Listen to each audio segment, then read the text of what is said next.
Oi gente, tudo bem com vocês? Bem-vindos a mais um vídeo aqui no canal. E no vídeo de hoje eu vou falar de palavras que existem em inglês, mas não existem no português. Bora lá!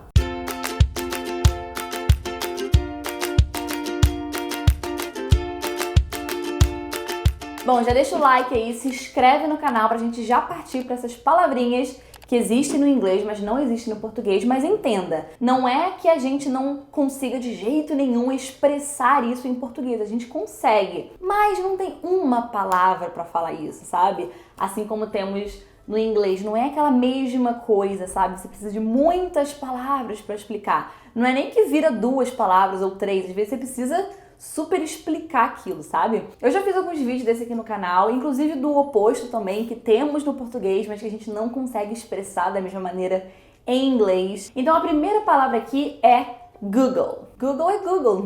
Você já começou errado, Cíntia. Não, eu tô falando na verdade do verbo to Google. Cíntia, verbo? Google não é verbo. No inglês, nós também podemos fazer ele virar um verbo. Óbvio, né, que isso é recente, até porque o Google é recente, mas as pessoas meio que criaram um verbo para isso. To Google. Então, to Google é procurar no Google. Só que você não precisa falar tudo isso em inglês. Você fala to Google. So, if you don't know something, you Google it. Então, se você não sabe de alguma coisa, joga no Google, procura no Google. Você googleia, só que não existe a palavra em português, né? You Google it. Google it, please. Outro também que se tornou um verbo é text. Óbvio que essa palavra não existe há muitos e muitos anos no inglês, porque, né? O celular não existe há muitos e muitos anos. Anos, assim, décadas? Não sei, pouco tempo, né? Quando você começou a usar o celular para mandar mensagens de texto. Que é exatamente isso. To text. Então é textear, não existe em português. Mandar uma mensagem de texto. Me mandar uma mensagem, mandou uma mensagem, tá? So if you need anything, just text me. Então se você precisar de qualquer coisa, me manda uma mensagem, viu? Eu não consigo falar do mesmo jeito. Óbvio que eu vou passar a mensagem, tá? Mas eu preciso de muitas outras palavras. Então, text me, text me. Text me. Então, ó, me manda mensagem, entre em contato aí por mensagem. Text me. Text me later, okay? A próxima, eu acho que eu já falei em um vídeo, mas eu sempre gosto de lembrar, porque eu gosto dessa palavra, que é brunch. Brunch é a junção de breakfast plus lunch. Então, vira brunch.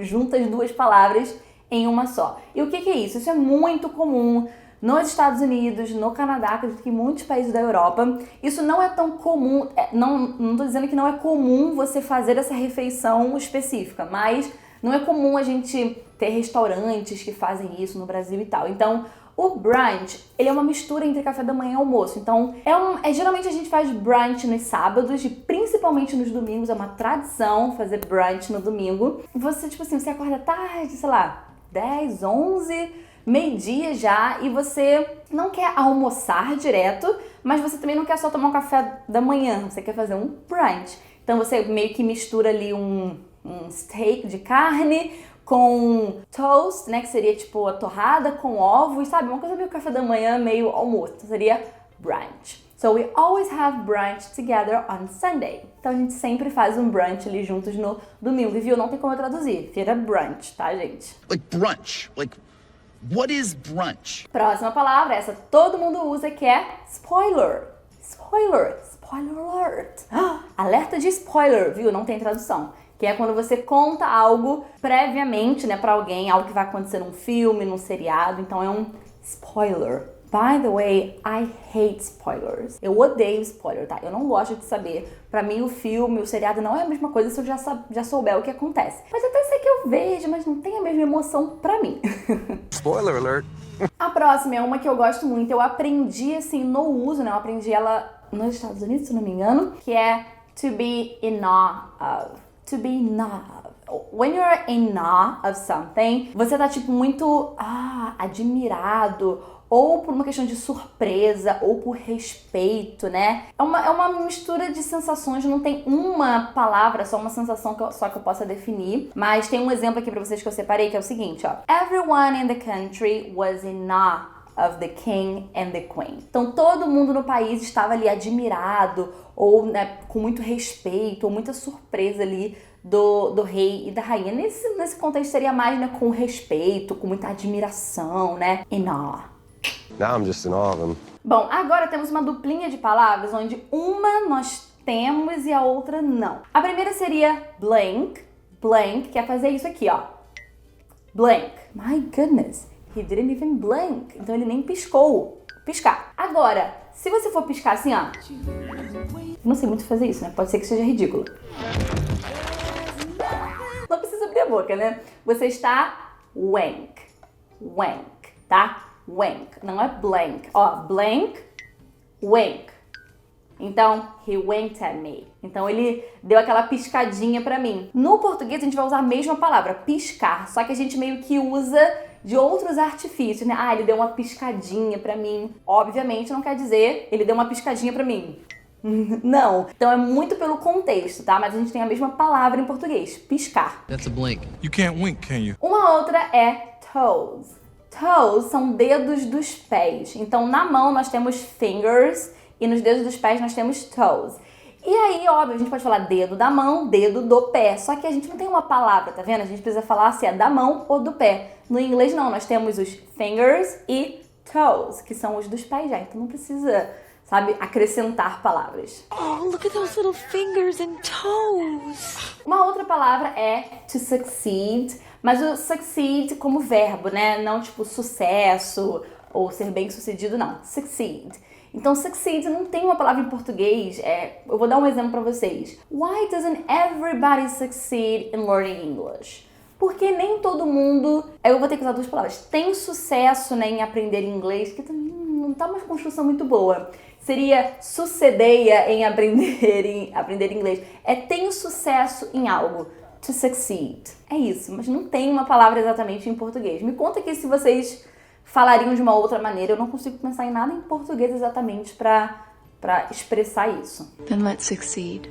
Brainstorm, que é uma palavra que a gente já usa muito no nosso dia a dia, do português, em inglês mesmo, brainstorm, que é você, tipo, tirar muitas ideias da sua cabeça. Então, se você separar essas palavras, você vai ter brainstorm. É uma tempestade do cérebro. Então, é como se você estivesse tendo muitas ideias.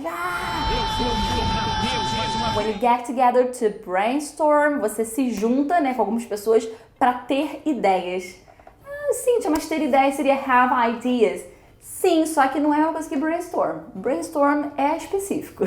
Well, brainstorm. Own the solution. Crush. Crush, a gente geralmente usa com uma colocação na frase diferente no inglês. Então, no português, geralmente a gente fala que assim, ele é meu crush. No inglês, é mais comum a gente falar assim, ó, I have a crush on him. I have a crush on him. Inclusive, é uma palavra que a gente não tem uma tradução para o português, tanto que a gente usa crush, né, que vem do crush. Crush. Então, eu tenho uma queda por ele. I have a crush on him, sabe? You have a crush on Kevin. Haters. Haters. Então, os odiadores, que inclusive a gente não fala odiadores, a gente fala hater, né? A gente fala hater. Seria hater. Isso, gente, sempre na pronúncia americana, tá? Porque eu posso falar hater. Hater. Acho que os britânicos falariam assim. Hater, tá? Tem até a música da Taylor Swift. Haters gonna hate. Então, assim, odiadores vão odiar. É só isso que eles sabem fazer. Então, haters. Haters. Haters gonna hate. E por último, geek. Geek. Geek é tipo uma pessoa bem nerd, só que não é o nerd. Não é o nerd puro. O geek, ele se interessa por coisas muito, sabe, da tecnologia, ou coisas, por exemplo, de desenhos não, como é que fala? Por exemplo, filmes de super-heróis, são coisas do universo geek. Mas não é simplesmente nerd, porque o nerd também existe em inglês. O geek, ele é um pouquinho diferente, sabe? Eu acho que o geek é uma palavra pro nerd, só que não com uma conotação ruim, sabe? Então, falando mal da pessoa. Não, mas tem muita gente que tem orgulho de ser geek. He's such a geek. Então, ele é um nerd, ele é muito nerd, mas não é nerd, tipo, daquele estereótipo que a gente tem, mas o nerd, sabe, daquela pessoa super intelectual, sabe? Então, que se interessa por esses assuntos assim. Jake, he's not a geek. Me conta aqui se vocês já conheciam todas essas palavras do vídeo de hoje. Me conta aqui se vocês conseguiriam dar uma palavra exatamente em português para alguma dessas palavras aqui. Lançado o desafio. Então é isso, gente. Um super beijo. Até o próximo vídeo. Tchau!